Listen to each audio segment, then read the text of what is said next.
When you get flashed, I'm doing the speed limit, I'm overtaking, and the worst, I get this as well. Go to overtake someone, they'll suddenly put their foot down. Right, you're now breaking the highway code, you're going to be a dick. People think my Fiesta's slow. Yeah, it's a little bit of a sleeper. 6 litres. It's the 1.3, yeah, it weighs a ton. Wet, fully laden with fuel, weighs an actual ton. With me in the vehicle, 1,050 kilograms. For some reason. That is one hell of a coffee mug, mate. I'm not surprised that you're aware of the actual gross vehicle weight. No, it's when I had it MOT'd, I wanted to know exactly how much it weighed. Welcome back to the show. Thanks for listening. Thanks for watching. Today, I have another not Matt. This is Tom. Tom, introduce yourself. Oh, actually, I don't know what to say now. It's good because I can edit this all out. I'm Tom. I'm Tom. This is Tom. Yeah. Tom is a friend of mine, and we're going to have some interesting conversations today about... I don't know what yet. No, we don't, do we? No. No, I don't really know. It's think we looking ever- like it's about electric cars, the emissions, the grids, fuel. Tom's got a background in Aquaculture and fisheries management, and then I'm also a qualified chemistry teacher. qualified my sins. chemistry teacher. Yes. Do you teach? Not at the moment, no. Have you? Yes, qualified, I've taught. It's more, my other half are moving. And it looks like we're going to talk about Oh, the God. chemical properties of petrol. Yeah, chemical properties of petrol. It's, oh, God. All things combustion, EV, the electrical grid, COVID, ULEZ, I think, actually, payloads in environmental vehicles, size, road management, Oh. the road you know code, what's a the good one? highway code, yes, highway code. Oh, do you know what is a really good one? things I've that thought about? grind Tom's gears.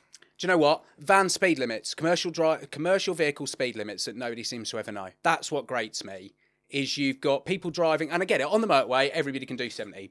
Everybody, regardless of what you're towing. You can all do the national speed limit as 70. Yet, when it comes to a dual carriageway, you'll have it, and you'll have vans fully laden in the morning, doing 70, 75, a lot of them are doing 80 mile an hour plus. You're meant to be doing 60. How fast do you go in your van? Feel free to let us know in the comments. Thank you. The only reason I say it is because I think for myself, if I had a crash and I'm doing 70 when I'm meant to be doing 60, You're fucked. you're fucked. You're Yeah, of course you are. absolutely fucked. If you hit somebody in that and somebody dies, Yeah. you've You're jail. caused death by danger. You lose your job and you're going to prison. But if you're going 5 miles an hour slower and you hit someone and they die, it's all right. It's not your But fault. it's about mitigating that a lot of people course I it is. don't think are actually aware of it. And I think that's the danger. You've got loads of people who don't actually know their speed limits. Like, it's 50 on a single track road. On a 60 mile an hour road, on a normal road, Yeah. whatever the speed limit up is to 60, you can do a max of up to 50. That's it. No more. Why is it? Who's got 60 then? Who's got cars? Right. Cars can do 60. Everybody else is 50. Everybody else is 50. The only time it's different is if it's a car-derived van. You know, the little Fiesta vans and all those sort of things. They're car-derived vans.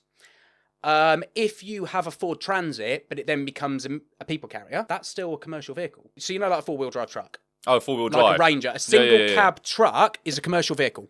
Pickup. Pickup truck. If it's single cab, has to abide by those speed limits. It being a commercial vehicle is why we're having such difficulty getting electric pickup trucks in the UK, because they can't work out the payload with the battery weight. Yeah. I mean, essentially, I think it is the payload then gets absorbed by the battery weight, so you wouldn't really be able to carry anything anymore.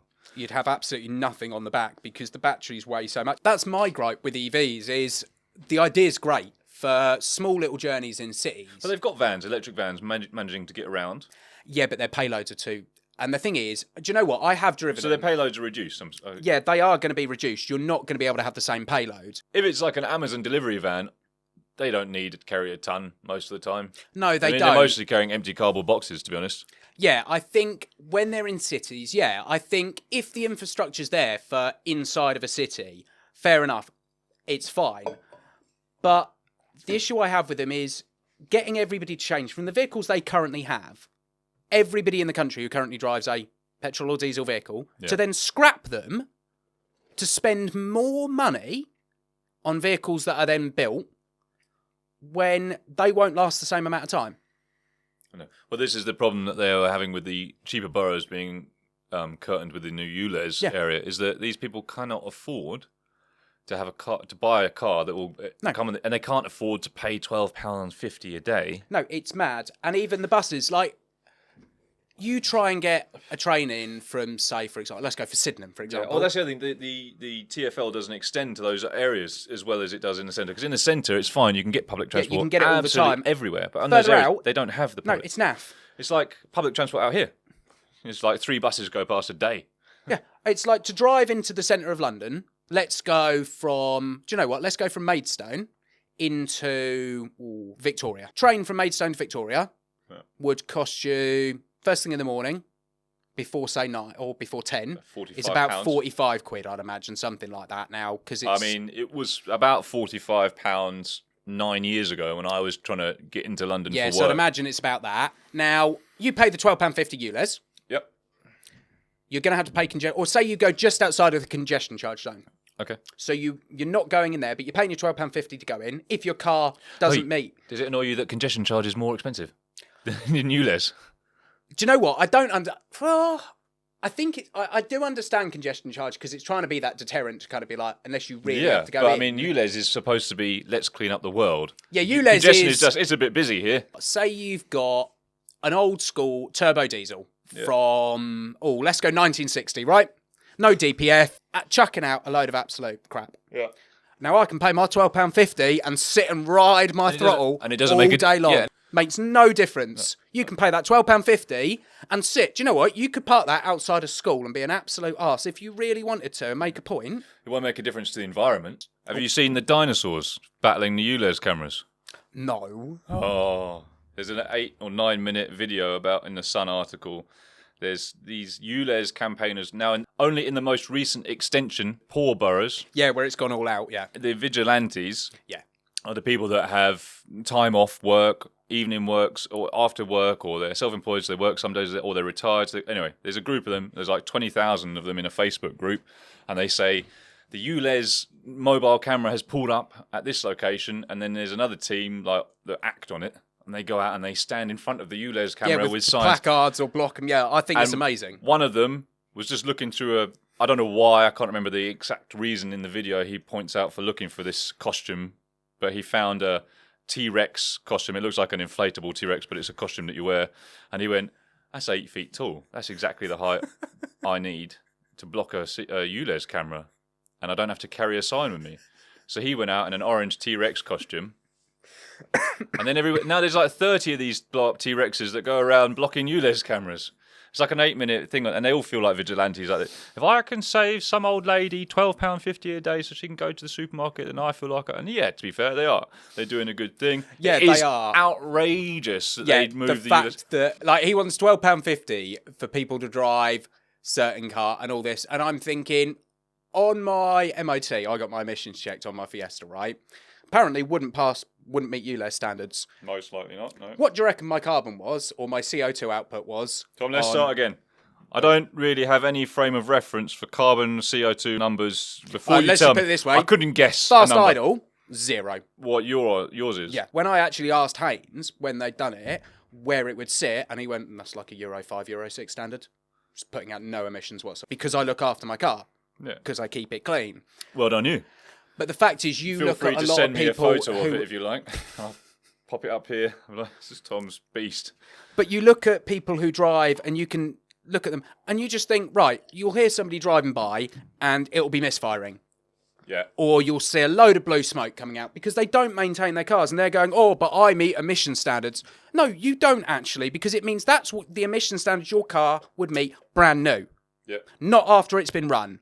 So how on earth does your car meet those standards? Because it doesn't. No, it wouldn't make a difference to the environment. But the government get £12.50. The government get £12.50. The Mayor of London and TfL get the £12.50, which what they're investing it on would be amazing. Because if that money was actually going into services in London, actually making public transport better, it would be like, okay, fair enough. But it's not. Public transport is an arm and a leg. It's already an arm and a leg to get around London. A day passes what? 12 quid? £12, 13 quid? Yeah, I mean, you may as well pay. If you haven't got a ULEZ car and you need to get around quite a few places in London, for the cost of a day pass, you just pay ULEZ and pay the fuel. Because it'd be a little bit more, but say it's 16, 17 quid, right? You paid for that day. I mean, I will say there are pros and cons. Like, yes, you could pay ULEZ and drive, but then you're in traffic and all this. And sometimes the public transport in London is easier. I mean, and to be honest, even though it is £12 a day for a day pass, that's £12 today to go anywhere as much as you like on the public transport, which is quite. If you look at it that way, if it's you could get off every single stop, every single bus if you had the time, and go to all of it for £12. That's not so bad. When you look at it like that, I don't think it's not. I think if you live in London, I get it. If you actually live in London and you're going in and you don't need to get out, but if you live in the outer boroughs, well, this is my point. My point is ULEZ and congestion charge are fine, but if you live in those areas, even in the centre of London, you're now. To even move your car anywhere, any time of day, ever, you have to pay an extra £12.50. Yeah. So if you live in the area, you should have a pass or at least a discount. Yeah, or at least, something. Or at least that you should put in your address, your postcode, and this technology has got to be possible. Put your postcode in, put in the nearest large supermarket, and you should not get charged on that route because you have to be able to need to go to and from the shops. Yeah. But what their argument will be is get the bus. But the bus buses doesn't are go every. And I've got to carry 18 bags of shopping with me on the bus. You've got to carry that all, and it just doesn't. But I don't know why they should have an argument because this is. So say there's 12 million people living in London, and some people from their trip to their supermarket don't pay, but that person's still going to pay if they go somewhere else off of that designated route. So they're still going to get their money if they go. But that old lady. That's just going to and from the shops and a cut. Yeah, it's you look at there's parts of Bromley, right?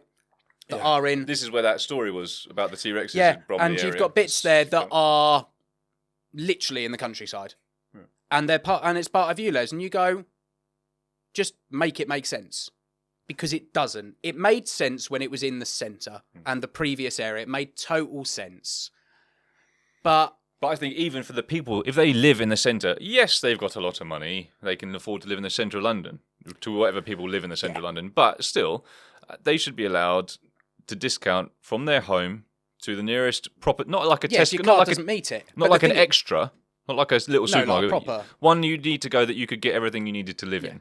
So that probably a superstore of some description. And yes, that might mean that some people get a mile of driving without paying it, but that seems to me to be fair, because if they go off that route or anywhere else, they pay the charge. The thing is, most people's petrol cars will meet it. If they're after kind of 2000 and I think it's 2004, 2005, most of them will meet Euro 4 standards. But if, for example, they decide to go, oh no, we're now going to make it Euro 5, they're looking everything pre-2012 gone. And I get it, if you want people and to force them to go and buy an electric car, but they're an arm and a leg. They're so expensive. However, you have got that little, Citroen do, that tiny little box car. The AMI, I think it's called.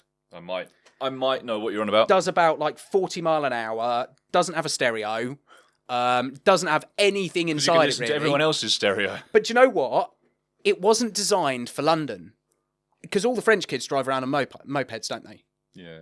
That's what it was built for. Stereotype, a race of, or no, a whole but that's country. why Citroen made the cars, because their idea was, loads of our kids are riding around on mopeds, it's quite unsafe. Saying that though, the new Peugeots look quite snazzy. Yeah, they do actually. The new... Oh, did you see the advert for Lucy's got one. She's got it's not it's the new range that they've got these side lights, the running lights. Yeah. And the idea is that they're meant to look like tigers' teeth. That's the idea. They've got the 3 headlights, and then you go up the GT or the Allure models. The Allure is the top one. Yeah. They've got the side lights, which are like fangs of a... I mean, if you look... Citroen have got these... What they did in the advert that I felt was they tried to compare their brand new, whatever it is, GT to the 205 GTI. Isn't Citroen's a luxury the DS? Oh, no, that was Peugeot. We were talking about Peugeot, weren't we? You were talking about Citroen. I brought up Peugeot. Oh, yeah, with Peugeots, they've come out with a new advert for their new GT, or their new GTI. Yeah. And they tried to say, it's better than the 205 GTI. Okay. And you're sitting there going... probably one of the best hatches ever, or this. Which one do I have? Something from the 80s that's got like 160 brake horsepower, weighs nothing, skinny, even got the old school, no airbag steering wheel. Yeah. Really nice seats, red interior, would run forever. I like a touchscreen, sorry mate. Oh, so you could always put a touchscreen in it though. But saying that, she was working, really quick runner because I keep talking about it. She was working in roadside breakdown. every time someone would ring up, 98% of those calls were, my computer won't let the car start, basically, in a nutshell. It's like, it's got a software, it needs an upload, the computer won't start, the keys won't work. It was something electronic to do with the computers. I was like, I was very happy. I mean, I'm quite happy with my 2010 car. Yeah. It's got a little display for the radio and stuff, but everything else is old school, and it doesn't break down. It's great. My favouriteest car that I ever had was my VXR8, which was a 2008, 2009 6-litre V8 engine. Again, little display screen for the radio and your connectivity and all that sort of stuff, but it wasn't a computer-based car. Yeah. And never any breakdowns. Nowadays, these modern cars, they're breaking down all the time. Yeah. And if I have the money in the future at any point, I'm actually trying to find myself one of my VXR8s again. It's a 6-litre V8 engine, but it was so much fun and it didn't break down. Or I want an electric pickup truck when they come into the UK. See, I don't think I could ever have... I really don't like EVs. I have a bit of a gripe about them because... I know, but wait, finish off your Citroen thing. Yeah, the Citroen and the Peugeot thing. So the Citroen Ami, I think, for in-city driving, it's like £7,000. They're £7,000. If you literally live in London and you need to go from A to B, and you never, ever need to leave that area of the city, but you want a car to get around, get an Ami, it's £7,000. You don't need a stereo. You don't need everything else. You're just literally going from A to B, and you're driving there. It's cheap. It charges really quick. Yeah. You get, I can't remember the stats of it, but I've seen a few reviews, and it's not anything amazing. It's not going to get you halfway out the country. It's just going to get you round town. Yeah. But if that's all you need, well, it's perfect. It's absolutely perfect. It doesn't need to be anything more. And I think they've nailed the market for inner city cars right there. Boom. Simple. Works. Except the people that live in the centre of London have money and want to drive around it in giant Range Rovers or new Land Rovers, which are CAC. That's they want their V8 Range Rover to drive around Mayfair in. Yep, that when they park up will get nicked. And they'll never see mud. Nope, never sees any mud. Never get any of the low range put on at all. Probably doesn't get used. What does this 4L mean and 4H? 4 legs? 2 legs? Don't know. So, yeah, because everybody should know their gross vehicle weight when they're driving, but they don't. People that would know it are commercial transporters of goods. Yeah, I have to know it for work. Like when I'm in the vans and I've been driving, I have to know exactly how much I can carry. Yeah, I'm supposed to, but realistically, I just go, the wheels aren't too high and the wheel arches there, that'll do. Yeah, as long as it doesn't, I think the thing is, as long as you know how to pack a van properly and you're not overloading it to the point... Because some people might be, it's a few hundred kilo over what that van's weight is. Because we'll all go, right, the max gross weight is 3.5 tonne. Yeah, but that van might not actually take 3.5 tonne. That van might actually, with everything on it, the gross vehicle, the gross load, was it MGM, maximum gross... Yeah, it's your curb weight minus... something, whatever it is. But that's inclusive of the vehicle itself. Yeah. So, most payloads are like a ton on most small commercial vehicles. Yeah, at max, because if you've got... This is the reason why we can't have electric pickup trucks. No, they're stupid. And electric vans, because they're like, oh, God. Well, electric vans are in the UK. Do you know what? I think the problem is with them, they're great for small little jobs in the city. People wandering through the town, screaming and shouting, doing stuff. Drunk people singing outside your window, whatever, up and down the street, being all wankery. And now... Say you've got diesel, you've got DPF, right? Yeah.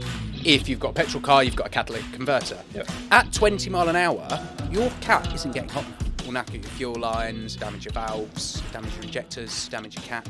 Because in theory, it promotes a cleaner burn. It's because they know they can make more money by putting